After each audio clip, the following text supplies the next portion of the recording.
Hi everyone, this is Bhaskar. I've logged in from Singapore and I will be spending the next 60 minutes with you guys.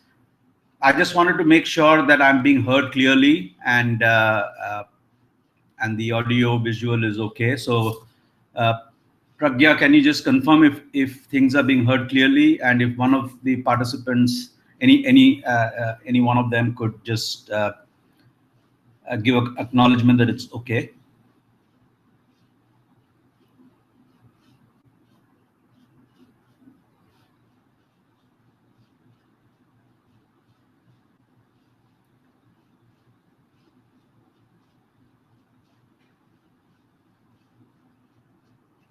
Pragya?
Okay, so I guess Pragya has confirmed that I am being heard clearly. Okay, so let me just start off. So welcome you all to this 1 hour mentoring session. I'm really excited that in this innovative way of leveraging digital technology to be able to do uh, mentorships and internships in the way that's being done now is really innovative, and it speaks volumes about what beautiful ways in which we can leverage technology to build our knowledge, to build our experience, and contribute better back to this world. Uh, so the topic is social media. I'm not a social media expert, but what I can talk about is I've been in the financial services industry. So I'll give you a bit of my background. I am actually Sunil's batchmate both in engineering and in management. Sunil, who runs this company. So we go back a long way. So after my management, I adopted a financial services career.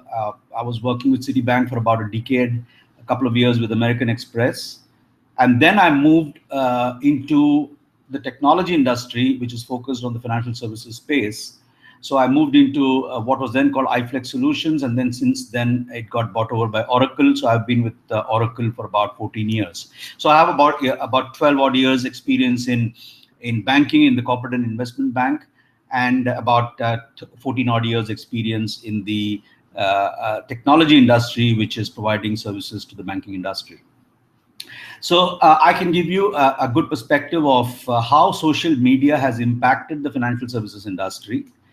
And I will also touch upon another related topic, which is very interesting and uh, which is the most widely and often talked about subject in the area of fintech, as to how the transition happened when the banking industry got exposed to social media, got exposed to digital banking, and gradually it saw the emergence of pure technology companies giving all kinds of financial services, making the bank absolutely an irrelevant entity. So I've seen the demise of banks by technology, and there are predictions that in the next 10 odd years, many banks will just run out of business, and some consolidations will happen.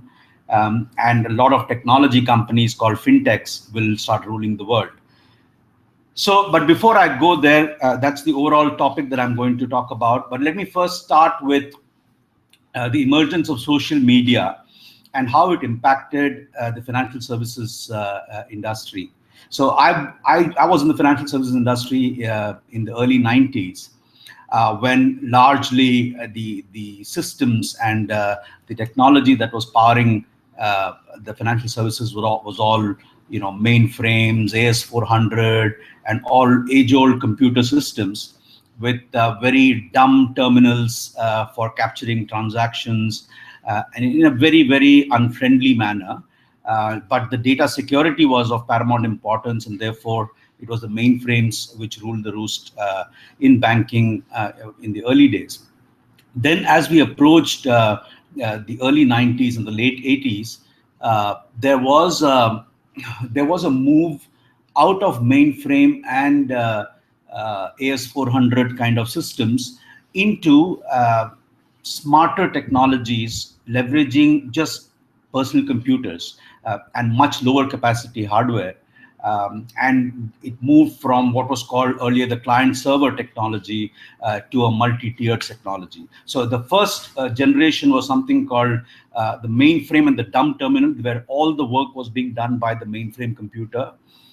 Then it moved on to a scenario where there was client-server. Some work was being done at the client level, where either the bank user was logging in, or let's say a customer is logging in, and then some processing was happened in the backend in the mainframe. And then it moved on to what is called multi-tiered architecture, where gone were the days of the mainframe systems, and much smarter, smaller range servers with much higher processing power took their place, and we got into the multi-tiered architecture. Now, around the early 90s, when the internet started, growing, that's when, again, there was a resurgence of or a transformation in the financial services industry, where more and more people started focusing on providing internet-based or web-based solutions, not just for the in-house bankers, but also for the external clients over the internet banking and those kind of movements. It was still the banks who were offering all the financial services. That continued to happen, and as computing power increased and as people started coming out with better and better solutions, that's when this whole game started becoming more and more efficient. And then while this was going on, in parallel also we saw the emergence and the growth of the social media with the Facebooks and the earlier days were Orkuts and other social media platforms, but Facebook was the one which started gaining acceptance and growing.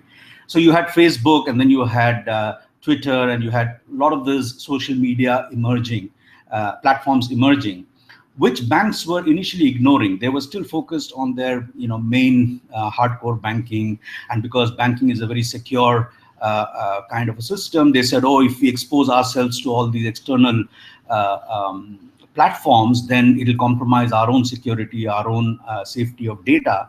And they started kind of ignoring that in the initial stages. Now, come to around 2007, 2008, and that's when a major thing happened, which was the Lehman crisis, where the entire financial services industry went into a meltdown. And that was also the time when certain new technologies and new interesting solutions were being developed by pure technologists from Silicon Valley, from all over the world, but primarily from Silicon Valley. And what was happening around this time was that the banks were saying, I have lost so much money, I cannot lend. Their customers were saying that you guys have really taken us for a ride. All our investments are losing money. We thought we trusted the banking industry, and the banking industry will come to save us. And when we needed financing the most, you guys have closed down your shutters. So the entire trust in the financial services industry started getting compromised, and there were all kinds of protests being held, saying Occupy Wall Street and so on and so forth. So there was a clear dissatisfaction and a frustration with the banking and the financial services industry in those days. So those days, and then you see the emergence of technology. Technology in two ways. One was the prevalence of social media and how much the banks realized their own customers are relying on social media, are engaging, are spending so many hours in a day on social media.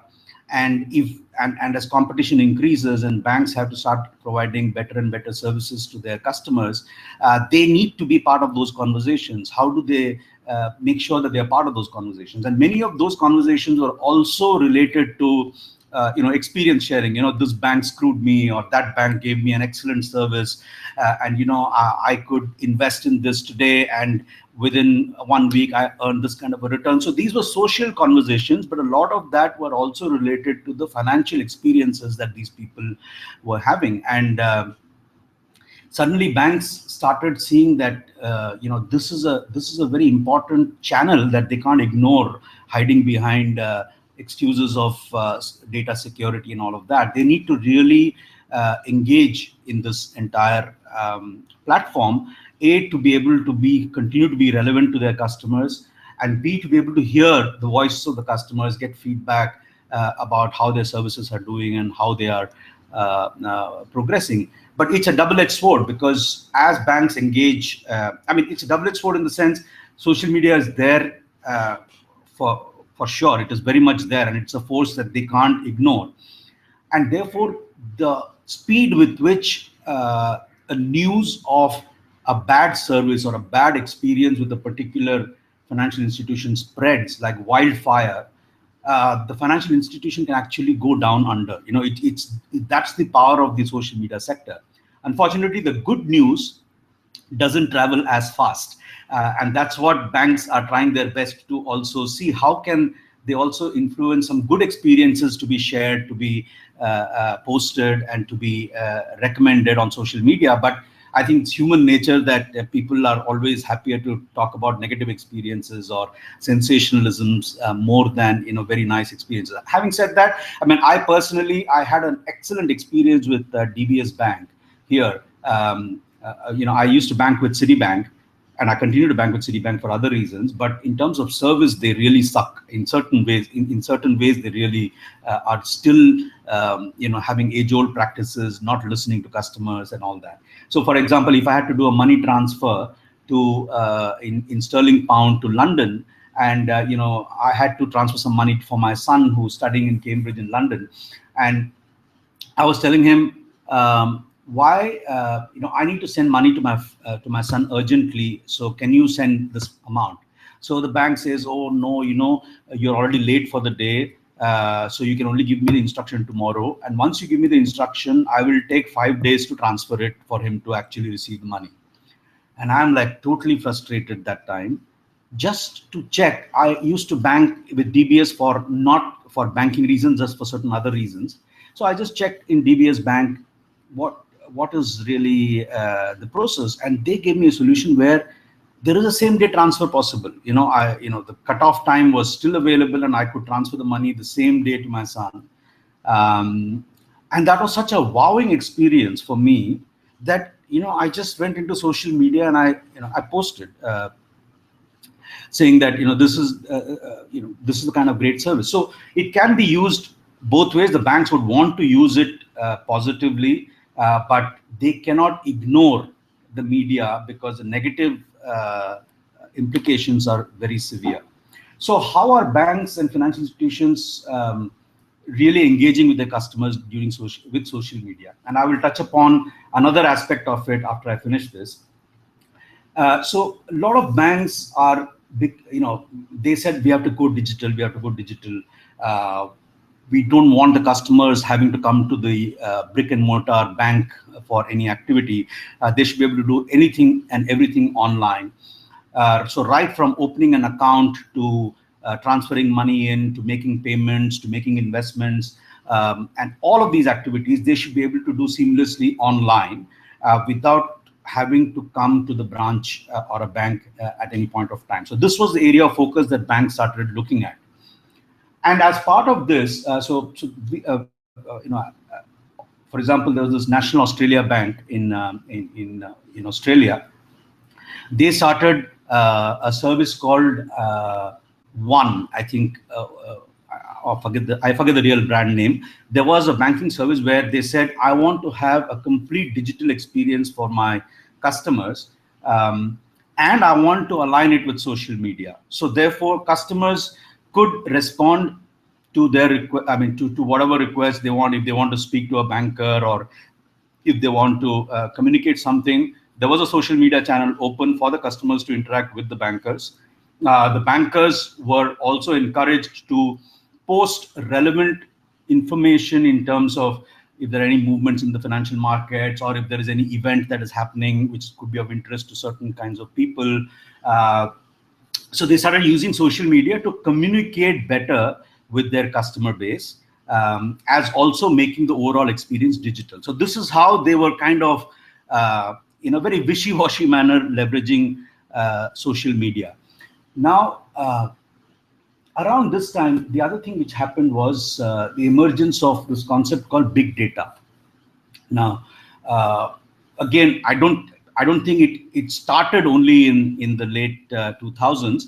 The concept started much earlier. The research behind the concept started much earlier, but the commercial implications and the commercial utilization of this entire concept called big data started emerging on the back of the social media generation, because they're saying that it's no longer just the transactional details that the bank records in their systems, which are which have valuable information and valuable data. There is also a lot of valuable information and valuable data in unstructured communication which the customers may have with the bank. So unstructured communication could be social media posts, could be emails, could be anything and everything, any kind of data. And because of big data processing capabilities using something called the Hadoop framework started emerging, where it could handle terabytes and terabytes of data in unstructured form. So normally, when you do data analysis in the earlier days, you needed data in a very structured form. So you had name in one column, date of birth in another column, the amount of money that they have in another column. So it had to be separated in neat structured format for banks to be able to leverage and do some analytics around that information and position products and all. But then they realized that that is not giving as much information as free text information, which is getting exchanged by customers with their banks and so on. And how do we leverage and identify sort of the theme or the emotion or the trend which is happening in some of those conversations, and therefore use that information to be able to position a certain product or target a certain set of customers, or expand their business or whatever. So the whole concept of big data and the big data analytics also emerged in the late 2000s. So you had social media, which was starting to grow from early 2000 towards the late 2000. You had the financial crisis, which people started feeling that banks are no longer trustworthy institutions anymore. Then you had the emergence of social media, the data, and how people were trying to engage with social media, and the big data analytics to leverage all that information to be able to position products and services better, and be able to be more responsive to customer service and customer needs and so on. So that's what happened. Now, so around this time, maybe late 2000, 2008, 2009, a new breed of entrepreneurs started coming into the play. And this breed of entrepreneurs, they saw, and I don't think they consciously saw that opportunity. I think they just started doing something which then became a big opportunity. They started seeing that, these banks, they have not been trustworthy. Nobody is sure if our money is safe with them, and as such their services suck. So why not look at alternative methods of doing financial services? So it started maybe with the concept of payments. Why should I pay so much money to make payments from peer to peer? So the entire concept of peer-to-peer payments, whereby I can create a digital wallet as a store of money, and I can, like you have Paytm in India, So I have a digital wallet, which is a store of money, and using my uh, um, phone, I can transfer money from one person to another uh, absolutely freely, right? I forgot to mention one other trend which is very important in this discussion. I'm sorry. The other trend which happened towards the, as 2000 moved to 2010 was the explosion of smartphones, led by Samsung and Apple, but on the back of them, many other low-cost suppliers joined in. And the penetration and the distribution of smartphones in the hands of people not necessarily well-to-do. I mean, even lower middle class, or even even the villagers are able to afford, and because of the facility it gives them. So the widespread growth of smartphones and the appearance of several apps with which we could do a lot of things much easier, whether it is games that we play, or we make money transfers, or view internet banking or whatever. So there was a lot of additional features which started getting loaded onto the smartphone, and along with that came this peer-to-peer payment concept, whereby I could transfer money between people anywhere in the globe without using the banking channel at all. So this emerged. Then like this, there are several other concepts emerged, but I will talk a little bit more about this payment thing. Uh, the origin of this whole concept was, um, there's a guy called Satoshi Nakamoto. He's a Japanese, but nobody knows where he is, who he is, how he looks. Nobody, and a lot of people claim they are Satoshi Nakamoto, but nobody knows who he really is. He came out with the concept paper on what is called cryptocurrency, or like Bitcoin. You might have heard of Bitcoin as a currency. So he started off a concept paper which talked about an underlying infrastructure, okay, called the blockchain.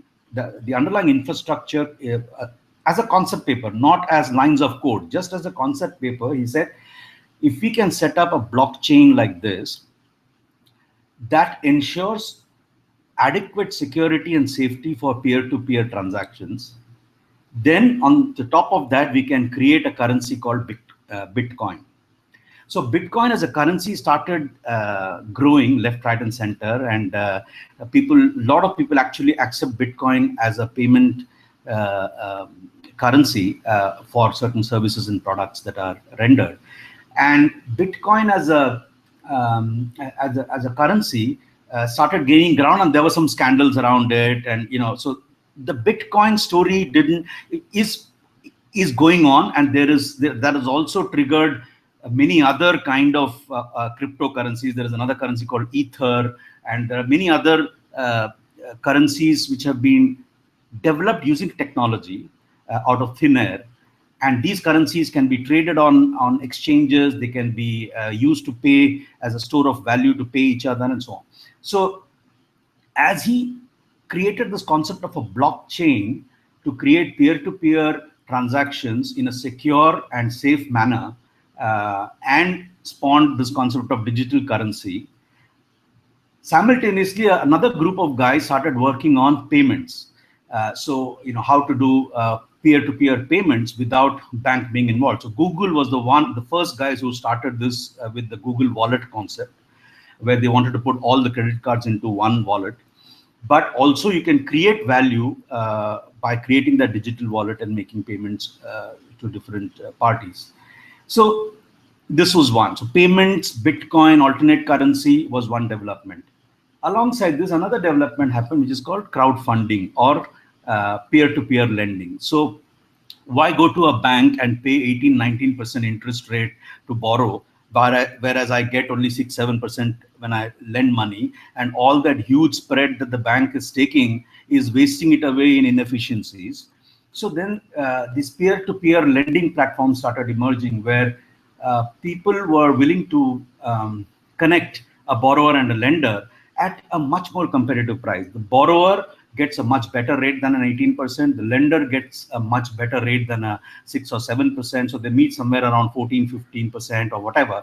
And it's win-win for both of them. And there is no cost because it's done on a technology platform which is safe, which is secure, which is built on underlying good technologies based on blockchain. I'm not saying that all peer-to-peer platforms are using blockchain technology, but that is one technology which is the technology of the future. That is the technology which is going to be the backbone of most financial transactions going forward. But what have evolved so far are not necessarily all built on blockchain, but they have been built with the concept of disintermediating the banking and the financial services industry. So you have peer-to-peer lending systems. There's something called lending club. Then in India also there are several peer-to-peer lending platforms where if you want to borrow money, you can get onto the platform, put in your request, and there could be some lenders who you don't even know and who will be willing to lend to you.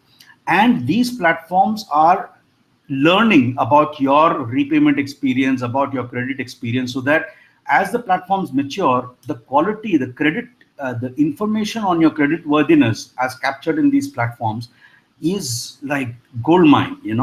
A bank may not have that kind of information, because in this platform, I can not only capture the buying behavior or the repayment behavior, I can have the entire digital experience of that person. How many friends does that person have? How often does he transact, or what kind of work does he do? Which area is he located in? What are the business opportunities in those areas?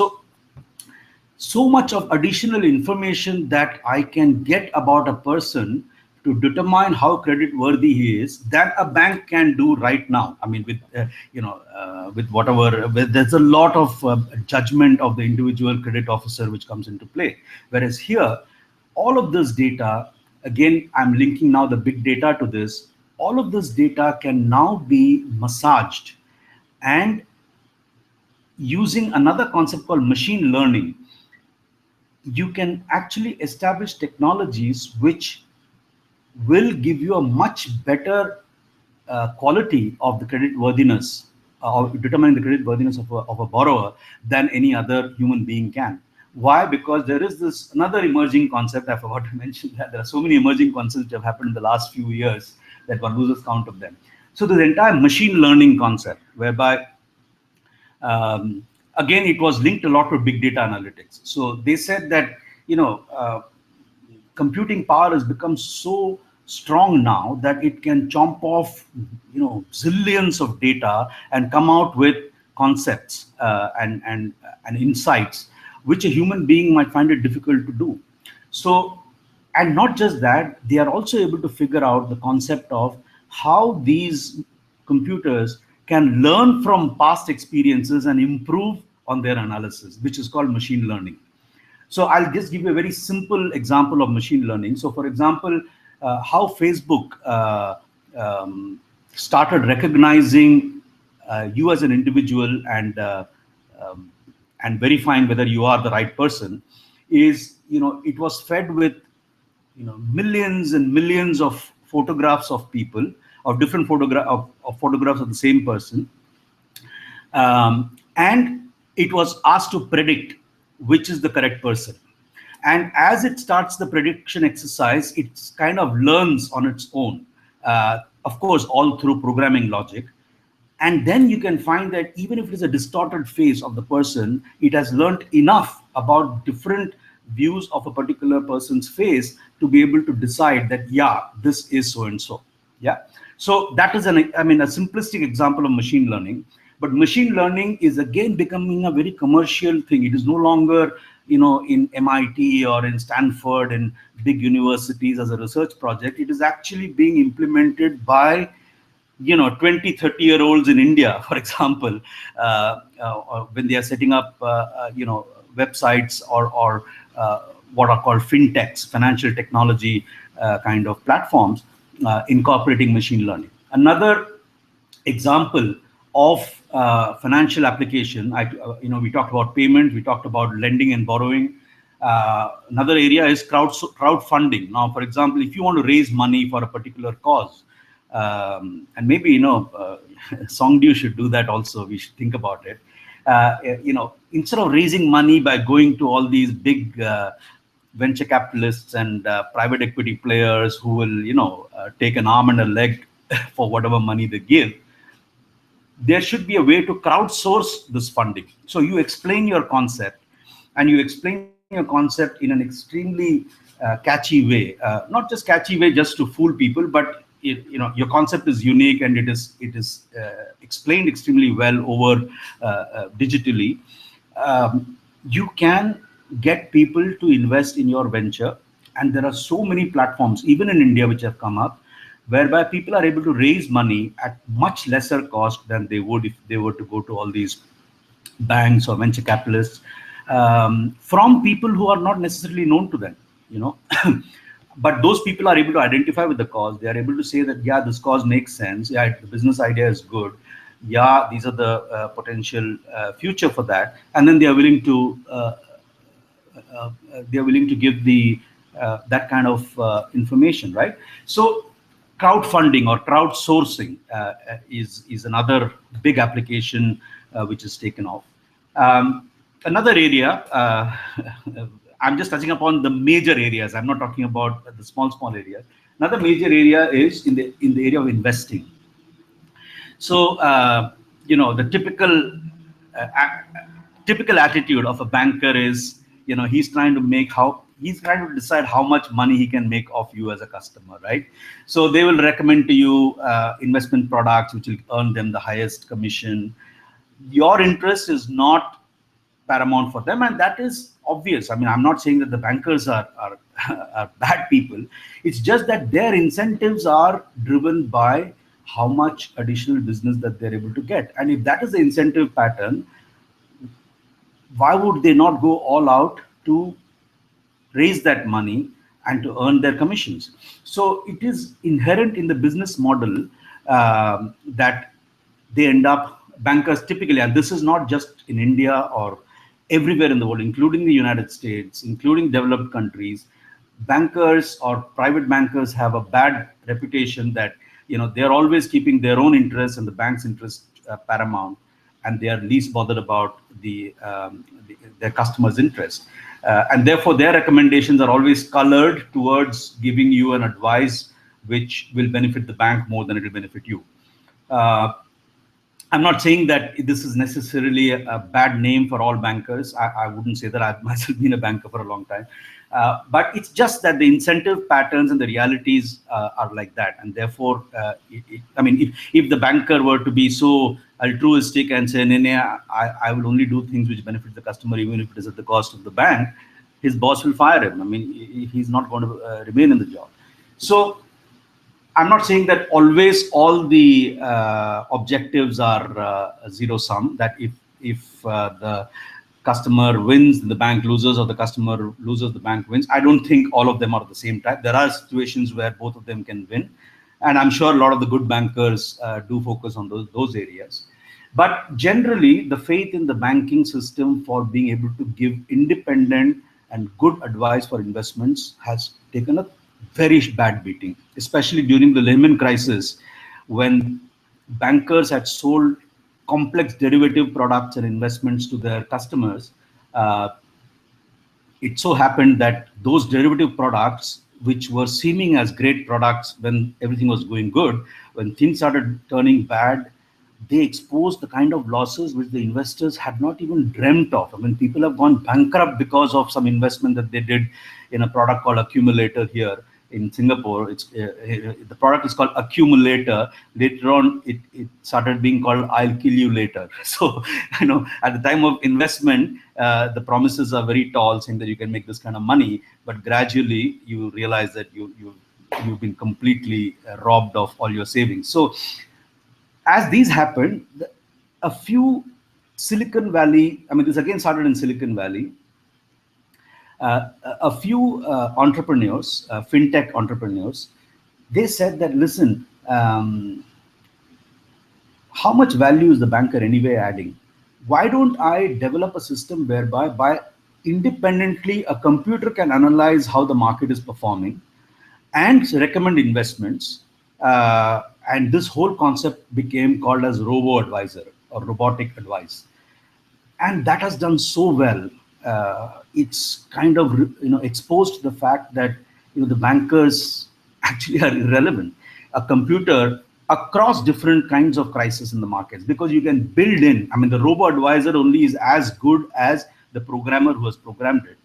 But it goes to show that as long as you maintain certain basic principles of investment, of ensuring that you invest in the right kind of products, uh, the volatility in the market, which ends up whipping you left, right, and center, which is what the bankers take advantage of to make more revenue.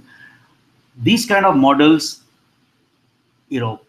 dispassionately make sure that your investment is focused on what it is supposed to do, which is not get whipsawed by the market volatility, but retain value. And because of that, some of these examples is that there is a company in the US. The first guys who started it is a guy called Wealthfront, WEALTHFRONT, Wealthfront. They are the guys who started this concept of robo-advisor somewhere around 2006-7. And by now, they have put in $2 billion of assets already. And looking at them, many others started coming out. There's something called betterment.com. They have put on another $2 billion. So like this, a lot of companies have mushroomed now, where the private banker is saying, my God, I mean, I'm losing my customers. They are all investing in the robo-advisors now. So this is another trend. So basically, as you see, different parts of the bank are being controlled or taken over by pure tech companies, which are able to add value to their end customer, and make it more convenient and so on. So this is the overall trend, which is called fintech. This is the term which is talked about these days, called financial technology or fintech. And just to give you an idea about how big this industry has become, it started somewhere around 2008-9, where was the time when this concept just started. Approximately around the same time as social media started becoming a much more bigger force to reckon with, and how banks were trying to incorporate that into their systems. This started in 2008-9. Around in 2008, the amount of investment that went into fintechs was about $1 billion overall worldwide. By 2015, the annual investment in fintech has grown to about $15 billion, $14 to $15 billion. That's the kind of annual money which is going into startups and technology companies which don't have a long track record. But somebody comes with an idea and says, okay, I can provide microfinance to the cotton growers in Tiruchirappalli. So he develops an app, a system, and then without much investment, he's able to offer a service, and it is secure, it is safe, and the villagers there have smartphones to be able to see that they are able to get value. So that's the overall trend I want to talk about. I think I've taken too much time, not allowing much time for questioning yet, but I can extend it by another 15-20 minutes for any questions that you may have. So I'll just summarize what I broadly covered, because I covered a lot and I just wanted to make sure that you all don't get lost. I talked about how the financial services industry has evolved from the early 90s till now, and what kind of transformations have taken place, how social media as a concept was initially ignored by the financial services industry, but then they started realizing the importance of that and therefore started adopting it and engaging it with it as we went towards the later part of 2008-9. And then there was also the emergence of the big data analytics platforms, which enabled banks to actually massage not just structured data, but unstructured data coming from Facebook posts and emails and whatever other sources to be able to create value for the customer. Around this time, we found the emergence of a parallel set of entrepreneurs who are looking at financial technologies. It started off primarily with the discovery of this concept called blockchain in 2008. And then further on, it has expanded into different forms of financial services, starting from peer-to-peer payments to investment robo-advisory to peer-to-peer lending and borrowing to crowdsourcing, crowdfunding, and that is gathering a lot of steam. So how banks are responding to it now is that they're very clearly realizing, and in fact, they're even saying it in conferences, that in 5 years, we will be dead if we don't do anything now. So they're all recognizing that the banking industry is going through the most difficult times. But the way they are participating in it is that they are saying, okay, I don't want to see you as a competitor. I want to work with you. I want to work with a fintech company and see how I can enhance my service. And remember, while the fintech company has got the great ideas and technology, they are still small and they don't have the power of big money behind them, which the banks have. Banks have huge, have huge money war chests behind them. So in a way, the fintech companies are saying, hey, if the bank is able to give me some financing and give me some big amount of money for me to expand and also reach the customers that the bank already has, then that could be beneficial for me. And the banker says that, yeah, I mean, I realize that I'm anyway going to become more irrelevant, so let me also participate in the fintech boom, so that I get transformed from a pure bank to a fintech kind of a company. So that's the kind of trend that we are seeing, what we are looking at. So that's what I want to share with you. Now, like I said, I didn't cover much about social media in this, but I thought I gave you a glimpse about how it has impacted the industry that I've been working on. Of course, social media is huge. I mean, it's impacting everybody's life. It is there are estimates that people spend 5 to 6 hours every day of their life looking at the screen, and because of social media. And there are all kinds of protests against that. It may result in broken marriages in families because the wife doesn't like the husband always looking into the screen all the time. And there are lots of jokes about how the social media has enabled the one of the partners to have an extramarital relationship and so on. So it is something which, of course, can be very useful, but it can also be very harmful. But it is something which just cannot be ignored. So that's something which we have to very much build into our own business plans, our own day-to-day lives. And my only, in some ways, it's good that it is Facebook which is emerging as the platform globally, which is good because then on one platform you connect with many. On the other, it gives them such undue powers that I wonder whether they will not misuse it, or that there should be some way to ensure that that power is not misused in any way. But that apart, I like social media. I mean, I've been trying to avoid it because I thought it would just suck me in fully. But as of now, I'm able to keep it to maybe about half an hour to 45 minutes a day of it, not more than that. So that's it. I've ended my session, and if you have any questions, please fire them away, and I will try and respond on the chat.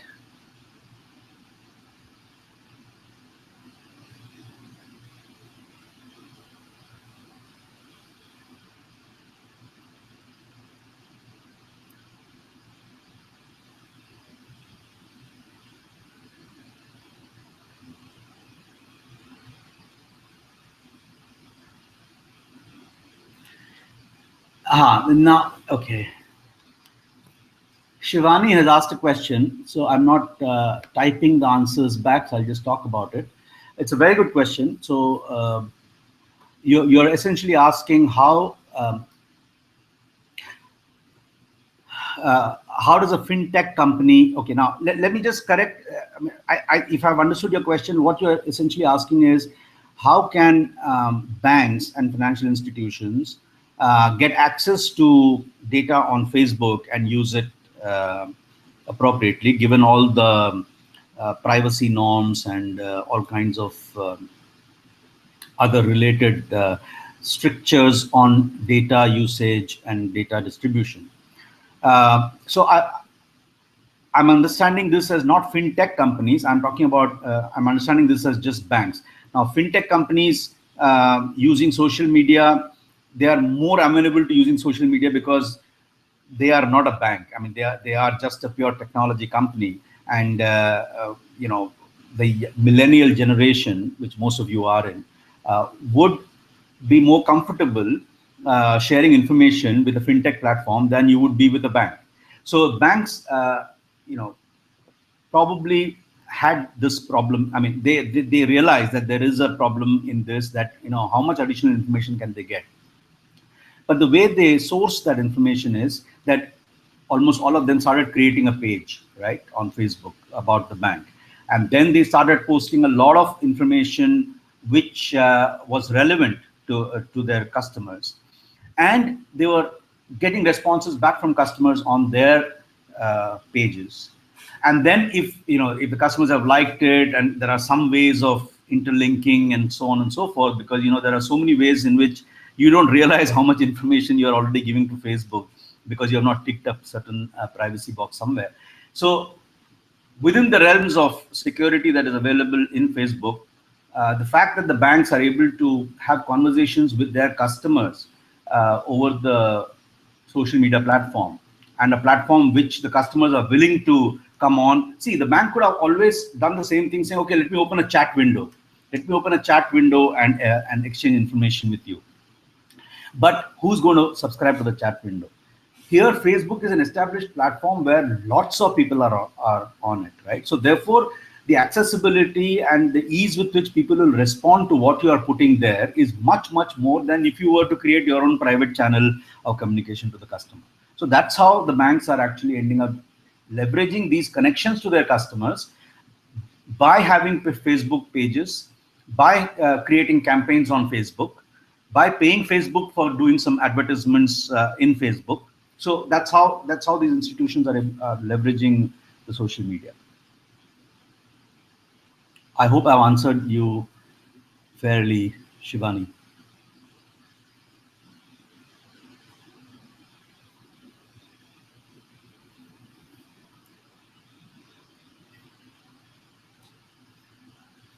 Any other questions, comments?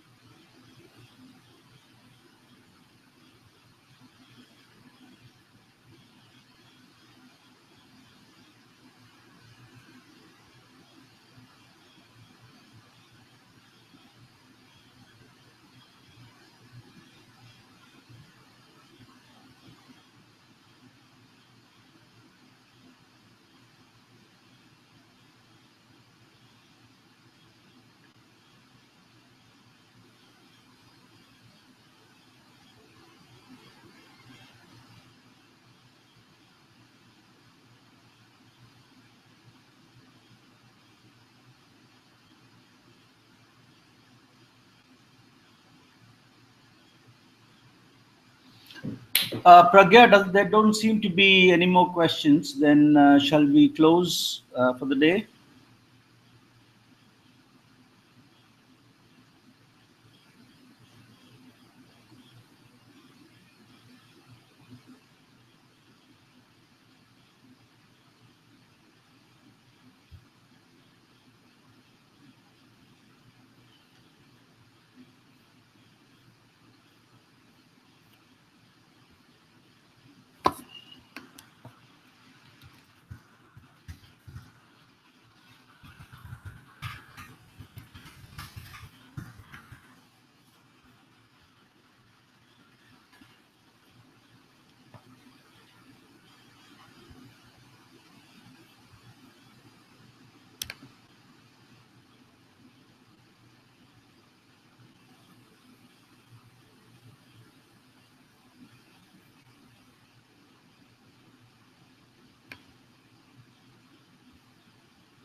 Okay, guys, I'm closing the broadcast for the day. I wish you all the very best. Continue to do a great job for Songdew and learn in the process. And all the best to all of you. Goodbye.